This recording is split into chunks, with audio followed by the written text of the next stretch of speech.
Comunicaciones, radio, televisión e internet presenta Escenario Social, un espacio para el diálogo ciudadano. Conduce Manuel Águila. Vamos a salir al aire, así que sí. Estamos al aire, amigos, con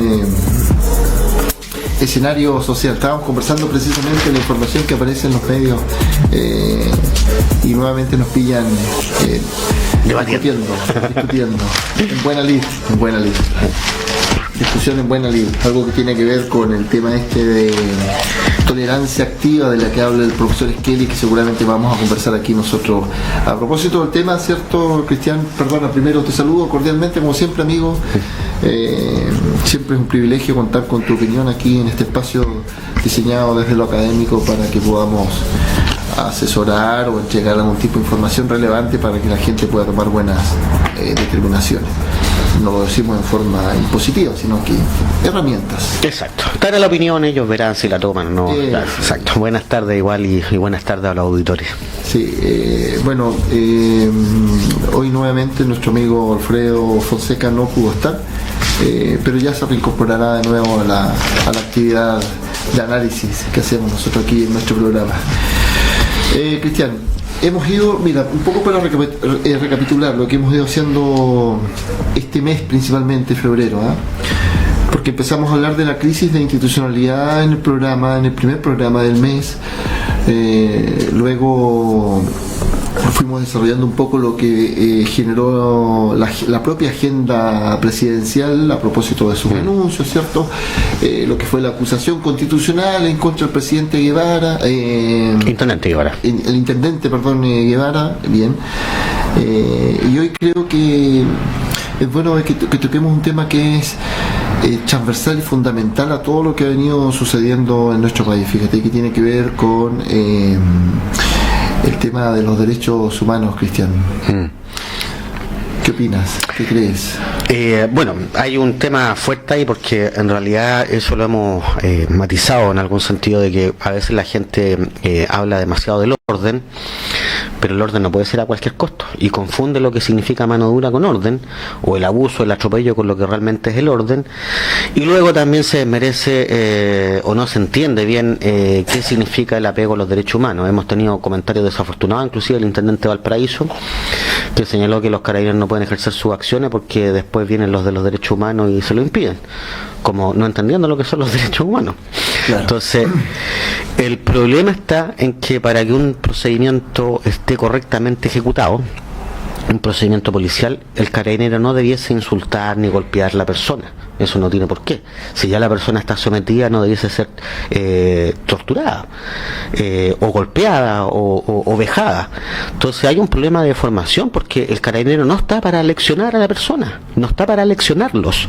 Hay un sistema judicial que ponderará y determinará las circunstancias y verá las culpabilidades, pero el respeto a los derechos humanos es una cuestión que hay que tener en cuenta respecto a que la persona no deja de ser persona por el hecho de tener una opinión política distinta o inclusive por el hecho de delinquir. Entonces hay que dejar de lado esta sociedad, y esta sociedad cavernícola que prácticamente nos gusta en la ley del talión, el ojo por ojo, ¿cierto? Y que a los ladrones hay que cortar las manos y no sé qué más, porque eso no corresponde. Si lo que la sociedad tiene que hacer es reformar y reinsertar socialmente a la gente que ha delinquido, pero por otro lado no se puede criminalizar la disensión política. Y ahí hay un problema, porque se ha criminalizado o se le ha tratado de dar un aspecto criminalizador, ¿cierto?, a los que tengan una opinión política diferente y a los que se manifiesten. Una cuestión distinta es ya el que hace vandalismo por hacerlo, porque no tiene ninguna consigna política, el andar quemando edificios. Y los hechos que hemos visto acá en Punta Arenas. Entonces también hay una irresponsabilidad de la autoridad política de no perseguir adecuadamente esos crímenes y esos delitos y colocar medidas que entreguen efectivamente seguridad a la población y medidas ejemplificadoras para desincentivar esta tropelía. Pero eso no puede ser a costa de sacrificar los derechos humanos. Entonces hay que entender bien lo que se trata de derechos humanos, y a veces uno ve la absurda comparación de los golpes que reciben carabineros como que ellos también estuviesen siendo vejados en sus derechos humanos, cuestión que no es efectiva, porque el Estado es el que viola los derechos humanos, no son, cuando un ciudadano ataca a otro ciudadano, eso es una cuestión delictual, pero no es una cuestión de violación de los derechos humanos. La violación de los derechos humanos tiene que ver cuando el Estado ejerce su potestad, su rol, cierto, todo el imperio, su fuerza, a través de sus agentes. A través de sus agentes y el monopolio de la arma y todo su aparato, justamente para castigar a sus ciudadanos. Mira, Cristian, ahí hay una discusión interesante, interesante, que tiene que ver efectivamente con un mito que ronda entre la población, entre la ciudadanía, y que dice relación con que y dónde están los derechos humanos entonces también de los propietarios de los locales, dónde están los derechos humanos de los integrantes de las fuerzas de orden. Bueno, ellos primero los de las fuerzas de orden no tienen derechos humanos mientras tengan el uniforme, eso hay que dejarlo clarito. Mientras sean, con uniforme puesto no tienen derechos humanos porque son agentes del aparataje estatal. Como persona sí los tienen cuando son vulnerados por otros entes del Estado. Claro. Fíjate que quisiera un poco partir esta conversación, ¿cierto? Y esta información que queremos entregarle a nuestra comunidad, a nuestra gente, analizando un poco lo que plantea el profesor Agustín Esquela, en su libro que dice relación con el tema de los derechos humanos, el aporte que él dice quiere entregar. El profesor Esquela es un destacado abogado, es un filósofo que hace clases en la Universidad del Paraíso, que hace clases en la Universidad de Portales. Y es conocido por sus publicaciones, es Premio Nacional de Humanidades y Ciencias Sociales de Chile, por lo tanto yo por lo menos lo sigo bastante. Tiene varias columnas además. Claro, y es columnista también, exactamente, y es bastante asertivo y yo lo sigo bastante cuando busco información que diga relación precisamente con estas materias, los derechos humanos. Él dice que hay dos formas de vulneración. Una de ellas es cuando evidentemente se violan los derechos humanos. La acción propiamente tal, exacto, claro. Y la otra es cuando no se sabe, o no se tiene conocimiento suficiente respecto de qué son los derechos humanos. Claro. Entonces lo que yo quería plantearte hoy día, a propósito de tu introducción, muy buena por lo demás, es que avancemos un poco en esta temática de hablar precisamente y hacer este paralelo entre civiles y agentes del Estado para que derribar, insisto, un poco mitos que tienen que ver con esta historia de creer de que también los particulares, también los agentes del Estado tienen derechos fundamentales. Claro, ellos los van a tener en la medida que sean como personas, pero no como agentes del Estado, porque ahí están representando al Estado. Por eso hay que hacer la distinción de que cuando están con el uniforme son representantes del Estado. Y para que tengan una violación a los derechos humanos, otro agente del Estado tendría que apremiarlos, no la ciudadanía. Entonces, el hecho de que ciudadanos o vándalos incendien un local es una cuestión entre particulares que se llama delito. Exactamente. Pero no es una violación a los derechos humanos. Claro. El hecho de que alguien bloquee una ruta y obligue al resto a que baile para dejarlo pasar, eso no es una violación a los derechos humanos. Eso es una cuestión entre particulares que podrá llamarse delito. Pero hay que distinguir las cosas. Distinto es cuando el Estado golpea, veja, hace desnudar a las personas a través del uso de la fuerza que tiene la policía, de tenerlos en calabozo o de esconderlos, hacerlos desaparecer o lo que sea, o finalmente intimidarlos. Entonces hay que tener en cuenta que por eso que a los agentes del Estado se le pide un estándar distinto que al resto de la ciudadanía. Ellos tienen que tener una conducta ejemplar, pero aquí ha sido costumbre que el carabinero cuando detiene a alguien insulte. Y eso no puede ser, significa que hay una carencia de formación. Entonces, yo creo que hay que derribar ese mito porque finalmente nadie está de acuerdo con que golpeen a carabineros. Pero eso dista mucho de llamarlo una violación a los derechos humanos. Claro, ahora se entiende, una de las corrientes de pensamiento también dice de que se entiende de que el particular que agrede a un carabinero, también ahí hay un ilícito. Eso es un delito, claro. Que se comete en contra de un agente del Estado. Sí. Luego, la violación a los derechos humanos tiene que ver con otra conducta que necesariamente nace de la actividad, ¿cierto?, de un agente del Estado. Y de hecho el único que viola los derechos humanos es el Estado. Si el Estado es el que tiene todo el aparato justamente para reprimir, para encarcelar, para hacer desaparecer, para asesinar, o para proscribir o quitar derechos a ciertas personas, que fue lo que y esto nace a propósito de la Segunda Guerra Mundial con el régimen con el régimen nazi. Ahí también se rompieron negocios, se quebraron cristales, se quemaron locales, pero lo hacían los agentes del Estado, po. O el Estado mismo negaba la justicia, ¿cierto?, y protegía a los autores porque lo que se pretendía era intimidar a cierto grupo de la población por razones religiosas, étnicas, culturales, políticas o lo que quiera que fuere. Pero la historia cuenta que hubo una serie de crímenes masivos que se cometieron durante esa época. Usando el aparato del Estado. Usando el aparataje estatal. Y eso gatilló de que efectivamente entonces se generara una reacción, ¿cierto? Y los países victoriosos dijeron, ¿sabes qué? Declaremos entonces, establezcamos un estándar para que esto efectivamente nunca más vuelva a... Y de hecho así es como se define la Declaración de los Derechos Humanos y todo lo demás. Pues si estas convenciones y estos acuerdos nacen justamente no porque alguien se puso a filosofar, sino porque ocurrió una aberración y se trató de buscar un remedio justamente para que esto no vuelva a ocurrir. Pero no hay que confundir, insisto, el pleito entre particulares, que podrá tener un carácter de delito en algunos casos, versus cuando el Estado ocupa toda su fuerza y todo su imperio para socavar derechos fundamentales de las personas. Sí, por razones políticas, por razones filosóficas, por razones étnicas, por razones religiosas, ¿ah? Porque hay una orientación también en cómo se dirige el Estado. Sí, sí, que bien, sí, porque precisamente uno de los problemas que se generan, o la doble ruta de problemática que se genera al hablar en materia de derechos humanos, dice relación con, primero, ¿cierto?, entender, hablando del estándar, ¿cierto?, primero entender qué es lo que pasa en materia de derechos humanos, pensando en lo que ha ocurrido en Chile estos últimos 60 días, ¿cierto? Ya ni siquiera hablar de lo que ocurrió antes, porque eso ya la historia se ha encargado de tanto a nivel nacional, a nivel interno, como a nivel externo, a nivel internacional, describir respecto a lo que ocurrió hoy en esa parte negra de nuestra historia nacional, ¿cierto? Entonces, primero entender qué es lo que pasa para hablar de estas dos líneas de trabajo, y luego no tener un doble estándar. Por eso que es importante, creo yo, que de alguna otra manera podamos discutir esto frente a nuestra ciudadanía, para ir aclarando ciertas dudas que tengan que ver, por ejemplo, con respecto a qué son los derechos humanos, cuáles son los derechos humanos, dónde es posible encontrar los derechos humanos. Pero antes de eso, la discusión tiene que ver, a partir de lo que está ocurriendo en nuestro país, primero con entender, creo yo, ¿cierto?, qué es lo que pasa, y así lo plantea también Esquela, claro. Y lo otro es no tener un doble estándar frente a lo que está ocurriendo, ¿cierto?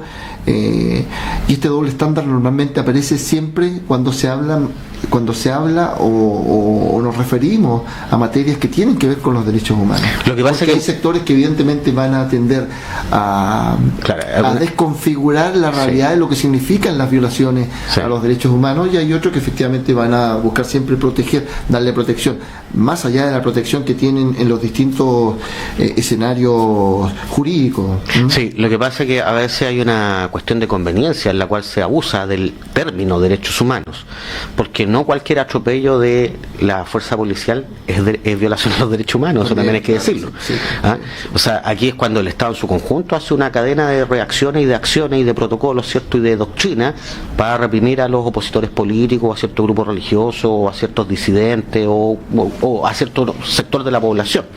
Entonces, una escaramuza entre policía y manifestantes, no, por el solo hecho de ser así, no lo calificaría yo de buena primera como una violación a los derechos humanos. Eso hay que verlo en un contexto mucho más grande. Ahora, si luego de eso se protege a los uniformados, si luego de eso el director general de Carabineros da discurso en el sentido de que a ningún funcionario se le va a tocar, bueno, ahí ya estaríamos hablando efectivamente que hay una propensión a la violación a los derechos humanos.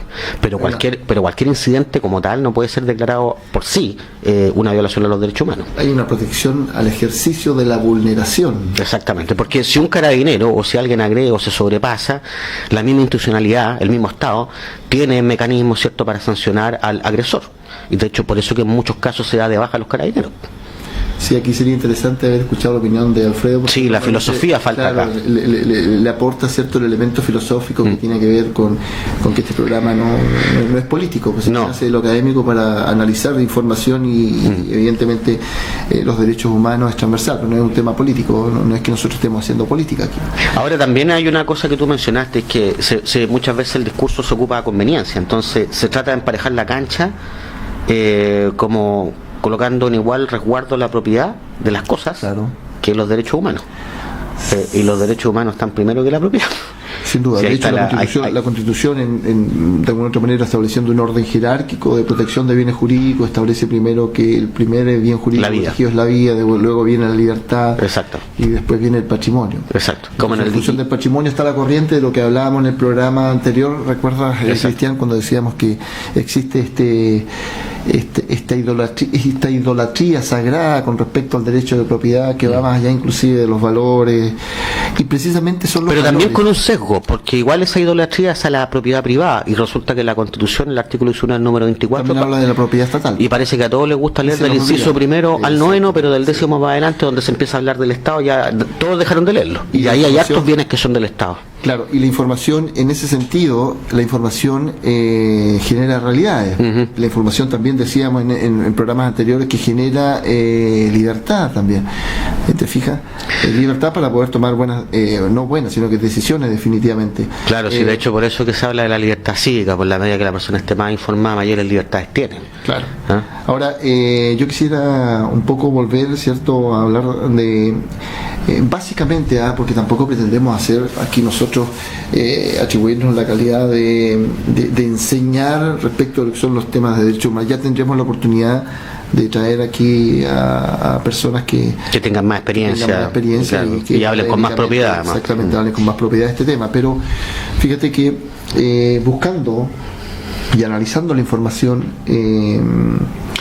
no existe una definición en la normativa interna, en el derecho interno nuestro, que diga relación con el concepto de derechos humanos. No existe. Entonces uno lo que tiene que ir es ir a buscar a la literatura y encuentra una definición, ¿cierto?, en la ONU, en la Organización de Naciones Unidas, que básicamente habla de que estos derechos son atributos, ¿cierto?, son capacidades esenciales que tiene todo ser humano y que son inherentes a él y que se generan antes de la construcción del propio derecho. Te fijas que es el que regula la relación de las personas que viven en sociedad. Por lo mismo no necesita estar definido. Primero. Claro. Y lo otro también es que, Eso es como tratar de definir, no sé quién es Dios. Po. claro, Eso es primero. ¿Ah? el tratar de definir justicia.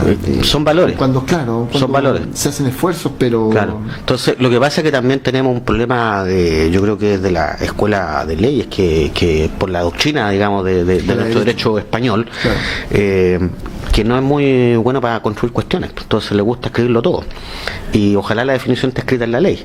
Y luego se enreda con las definiciones porque las realidades van cambiando. Entonces, Ojalá toda la gente que se dedica a este tema se sepa todo de memoria, que es el gran error porque no se permite el desarrollo de competencias y habilidades. y además que aquí hay un desarrollo doctrinario que también se necesitan de otras disciplinas. Entonces, hay justamente problemas porque se tratan de hacer definiciones prácticamente todo, se trata de ordenar prácticamente todo, y en un orden además que no es el apropiado. Entonces, yo insisto, hay cuestiones que no necesitan definiciones porque son anteriores inclusive al lenguaje.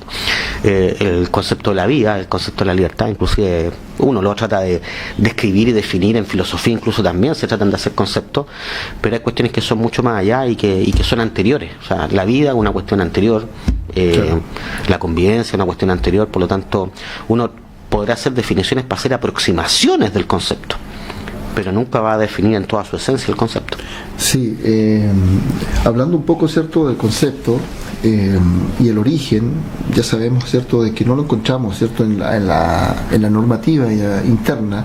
Entonces tenemos que ir a la construcción que se hace de esta temática en materia o en el nivel internacional. Fíjate de que en el nivel interno, eso sí, la Constitución en su artículo 5, ¿no es su artículo 5, inciso 2. El artículo 5 se refiere a la soberanía. Correcto. A la soberanía nacional. Y en su inciso 2, a propósito de referirse a la soberanía, ¿cierto? Dice que, permítanme leer, solamente 10 segundos, el ejercicio de la soberanía reconoce como limitación el respeto a los derechos esenciales que emanan de la naturaleza humana. Es deber de los órganos del Estado respetar y promover tales derechos garantizados por esta Constitución, así como por los tratados internacionales ratificados por Chile y que se encuentran vigentes. Allá hay una trilogía de elementos: primero el Estado, luego la Constitución y luego los tratados internacionales que de alguna otra manera también son leyes, franquean, ¿cierto? Que no se vulneren estos derechos que son esenciales. Claro. Sí, pues si Chile adhiere a tratados internacionales pasan a ser leyes también, pues el Estado por algo se obliga. Entonces, hay una definición interesante, porque dice que el Estado también es deber del Estado, en el fondo. Sí, pues, o sea, no es una mera declaración de que ojalá nadie abuse ni atropelle los derechos humanos del órgano del Estado, sino que el Estado, cuando conoce un atropello, lo que tiene que hacer es sancionarlo, porque si no lo sanciona se convierte en cómplice y por lo tanto es un perpetrador de esa violación a los derechos humanos. Por eso señalaba yo el ejemplo de los carabineros cuando son destituidos. Ahí hay una acción rápida y oportuna que el Estado ejerce, ¿cierto?, para sancionar. Pero ahora, si no hay sanciones y hay impunidad, ya hay un llamado a la impunidad como el que ha hecho el director general de Carabineros, bueno, ahí tenemos un serio problema de violación de los derechos humanos. Sí, fíjate que a raíz de esto mismo que estamos conversando y de dónde encontramos la fuente, ¿cierto?, para encontrar probablemente el concepto, cuáles son los derechos, esta trilogía de elementos que nos entrega la Constitución y esta obligación, ¿cierto?, que nace de la propia Constitución y que se reconoce también en el derecho internacional en función de los tratados que dicen que los estados, ¿cierto?, tienen la obligación de tomar las medidas para que efectivamente estos derechos no se vean vulnerados. Y aparecen entonces a partir del año 60 una serie de tratados, de convenciones que tienen que ver con derechos de la mujer, que tienen que ver con derechos de los niños, con los temas estos de migraciones hoy en día, que son más nuevos. Materias de trabajo también. Materias de trabajo, materias de medio ambiente, y evidentemente la relación entre pueblo originario, entre los pueblos, exactamente, entre los pueblos. En el caso nuestro, los pueblos originarios. Claro. Entonces no es una cosa que uno diga vamos a hablar de derechos humanos y probablemente cuando en función del derecho a la propiedad, ¿cierto?, a un arrendatario, a un arrendador, no se le paga el arriendo, alguien cree que se le puede estar vulnerando un determinado derecho. No, claro. No, eso es un derecho personal que nace a propósito de una relación contractual, que es un contrato. Y es no esencial además. No es no esencial la persona humana. Exactamente. Entonces, ahí hay una principal diferencia. Creer, como bien dice el profesor Esquela, sabemos menos de lo que creemos en materia de derechos humanos. Entonces, cuando se empieza a buscar a tratar de incorporar a un catálogo de derechos humanos una serie de conductas que no necesariamente representan vulneraciones a estos derechos o estos atributos esenciales de toda persona, entonces ahí es donde se genera la confusión. Ahí es donde aparece entonces el doble estándar, porque evidentemente se trata de emparejar la cancha y jugar el empate. Y la información que se entrega entonces genera libertad, y como genera libertad entonces crea realidades también, y ahí es donde empezamos entonces a confundirnos todos. Ahora, que no se trate de una violación a los derechos humanos no significa que esa acción no deba ser perseguida.